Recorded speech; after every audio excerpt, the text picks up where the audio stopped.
Hello friends, welcome to our channel. और हम बात करने वाले हैं मदरसन सुमी सिस्टम्स के बारे में। इसकी लेटेस्ट क्लोजिंग हुई है 133.65 पे। पी रेशियो अभी भी बहुत कम है, 55.73। सेक्टर पी से अगर हम कंपेयर करें जो है 472.61 पे।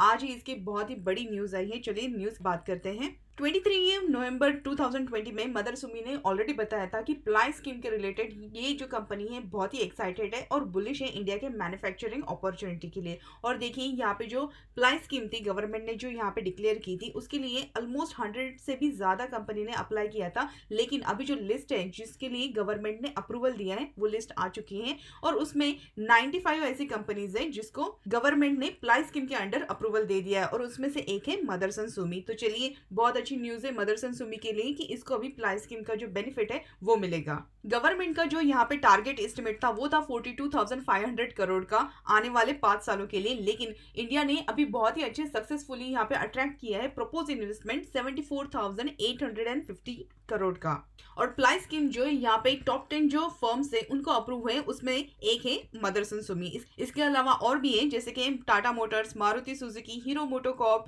Bajaj Auto, Ola, Lucas, Toyota, CEAT, Mitsubishi. तो देखिए, गवर्नमेंट इस प्लाई स्कीम के चलते हुए कंपनीज को यहाँ पे इंसेंटिव देंगी। जो कंपनीज यहाँ पे कंपोनेंट बनाएंगी जैसे कि safety, flex fuel, CNG, LNG, emission control, passenger convenience, fuel efficiency और सेंसर्स, इन सारे कंपोनेंट्स के रिलेटेड इनको मिलेंगे 8 to 13% के इंसेंटिव। और इसके अलावा जो कंपनी यहाँ पे हाइड्रोजन और इलेक्ट्रिक व्हीकल रिलेटेड कंपोनेंट बनाएंगी उनको मिलेंगे 13 से 18% के इंसेंटिव, जो कि बहुत बढ़िया न्यूज है। लेकिन क्या यही सब यहाँ पे ऑटो सेक्टर के लिए बहुत पॉजिटिव है? क्या इसके अलावा अभी और कोई प्रॉब्लम नहीं, यहाँ पे और भी एक प्रॉब्लम है। चलिए उसको भी डिस्कस कर लेते हैं अगले न्यूज में। तो यहाँ पे देखिए, ऑलरेडी पिछली दिवाली से यहाँ पे ये प्रॉब्लम जो है कंटिन्यूसली ऑटो इंडस्ट्री है रेज कर रही है, वो है सेमीकंडक्टर चिप की शॉर्टेज।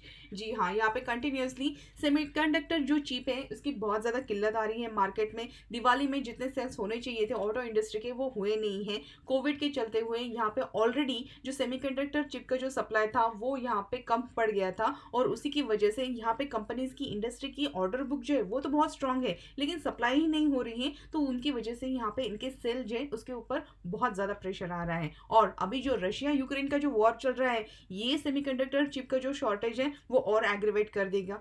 कैसे? तो देखिए उसे भी जान लेते हैं। इंडिया इंपोर्ट करता है सेमीकंडक्टर यूएस, जापान और ताइवान से। लेकिन यहाँ पे जो रॉ मटेरियल लगते हैं सेमीकंडक्टर बनाने के लिए वो होते हैं नियॉन गैस और उसी के साथ पैलेडियम, निकेल, प्लैटिनम, रोडियम और टिटानियम। ये सारी सेमीकंडक्टर मैन्युफैक्चरिंग के लिए लगने वाले रॉ मटेरियल्स है। अब रशिया और यूक्रेन का वॉर चल रहा है, रशिया पे ऑलरेडी सैंक्शन लग गए हैं। अब रशिया पे अगर सैंक्शन लग रहे हैं तो कमोडिटीज के जो प्राइसेस है वो कंटिन्यूसली बढ़ रहे हैं। अब कमोडिटीज के प्राइसेस बढ़ेंगे तो रॉ मटेरियल जो है उसकी शॉर्टेज हो जाएगी। इन सारी चीजों के चलते हुए सेमीकंडक्टर चिप का जो शॉर्टेज का जो इश्यू है वो एज इट इज वैसे ही रहने वाला है, क्योंकि रशिया जो है ये लार्जेस्ट प्रोड्यूसर है यहाँ पे नियॉन गैस का और उसी के साथ पैलेडियम का जो वर्ल्ड वाइड यहाँ पे एक्सपोर्ट करता है। और उसी के साथ जो लिथियम बैटरीज होती है उसमें लगती है निकेल। और अगर निकेल के भी प्राइस अगर आप देख रहे हैं तो वो भी कंटिन्यूसली यहाँ पे रिकॉर्ड हाई छू रहे हैं।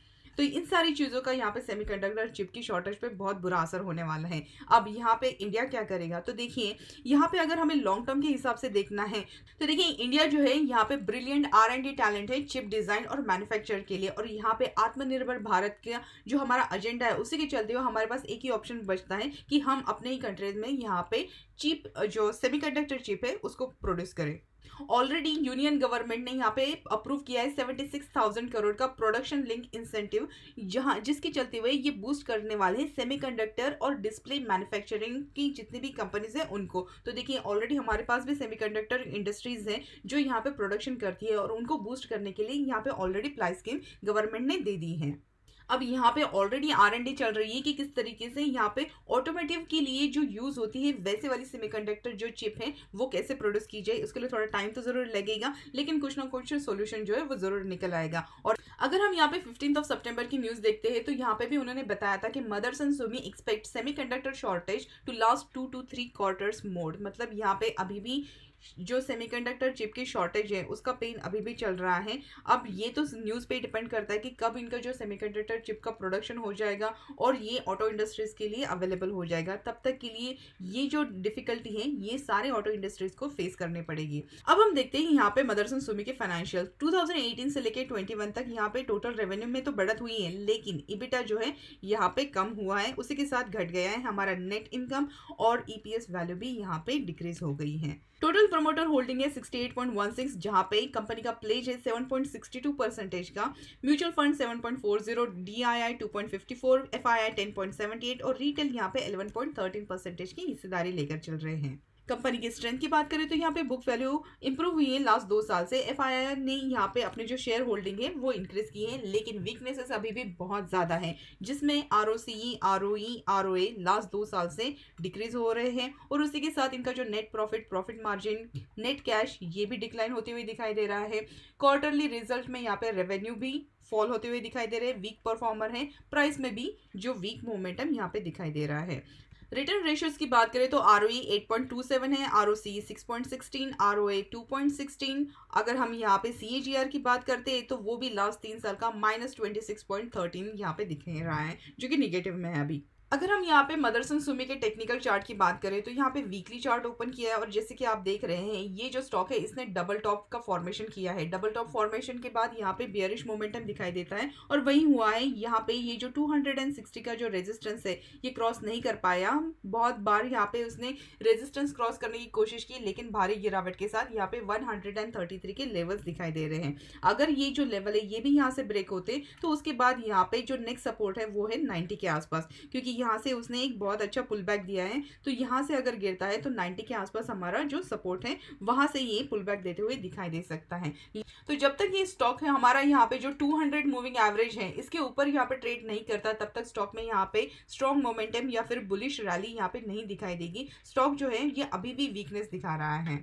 तो आई होप इस वीडियो में जितने भी इन्फॉर्मेशन हमने कवर की है आपके लिए हेल्पफुल जरूर रही होगी। ऐसी बात है तो हमें कमेंट सेक्शन में बताइएगा। चैनल पे अगर फर्स्ट टाइम है तो चैनल को सब्सक्राइब करके बेल आइकन दबाना मत भूलिएगा और मिलते हैं हमारे अगले वीडियो में।